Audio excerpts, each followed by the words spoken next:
نوار را که می‌بینید نوبت برای گرفتن پول است که از روسیه به ساکنان ناحیه پنج تاجیکستان فرستاده شده است.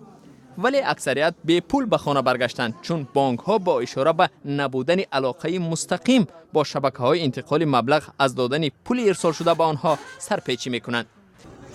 میگه نیست. چی نیست؟ نیست. مشکل انتقال پول که در تاجیکستان ساکنان را سرگردان کرده است در خود روسیه هم وجود دارد.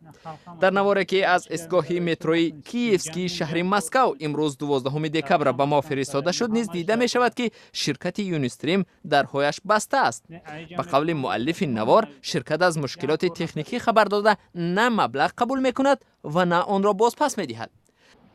نه خالقان مجدا درست روی کاغیان سون نگذاشت سر میگن چون اشتیان که کور نکسته و تکنیکی پریچین میگه کور نمیکنه. سرگردانی مهاجران کره تاجیک در روسیه و پیوندان آنها در تاجیکستان برای انتقال و گرفتن مبلغ بعد آن شروع شد که بانک ملی روز 3 دکبر مرکزی پولگذرانی یگانه را در جمهوری فعال کرد. بعد این شبکه زلاتای کرانا که طبق آمارها 80% مهاجران طریق همین شرکت پول انتقال می‌دادند در تاجیکستان از کار باز ماند. این شرکت به مرکز پیوست نشده است. به فرق از یونیستریم و کانتاکت که به این مرکز شامل شده و بانک ملی از ساکنان خواست توسط همین دو نظام داد و ستدی پولی کنند. اما ساکنان میگویند از این شرکت ها نیز پول خود را گرفتن نمیتوانند و میخواهند فعالیت شبکه زلاتای کرانا از نو راه اندازی شود.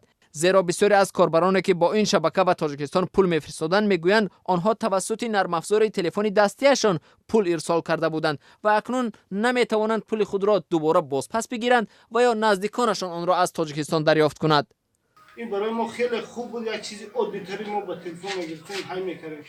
اینجا بچه‌های تاجیک هستن که تا 200,000 های کردن در بانک چرا زلاتای کرونا و دوباره برای به ابران گردونا میگفت که دکمنت پیشنهاد کنید و دکمنت نداره، دکمنت نکرده است با کی ضرر کرد بوز مردم خودمون. این گفتگوزارها در حالی است که بانک ملی امروز اعلان نمود دوامناکی روز کاری مرکزهای خدمت رسانی درازتر کرده شد تا ساکنان مبلغ‌های خود را سریع وقت بگیرند. این اقدام موقتی بوده. به قول مسئولان بانک شهروندان می توانند مبلغ‌های انتقالی خود را همه روزه تا ساعت 19 قبول و یا ارسال نمایند. همزمان این بانک میگوید بعد راهاندازی مرکزی یگانه پولگذرانی صورت حساب‌های بانکی در کشور افزایش یافت. از جمله اهالی کشور بیش از 32,000 کارت‌های پرداختی بانکی دسترس نموده است، در حالی که این نشان دهنده قبلا 25,000 کارت‌های پرداختی در یک ماه را تشکیل میداد. در روسیه موافق آمارها از نیم تا 1 میلیون نفر مهاجران تاجیک کار میکنند و به حساب میانه درآمد هر چهارمین خانواده در تاجیکستان از حساب پول است که مهاجران میفرستند.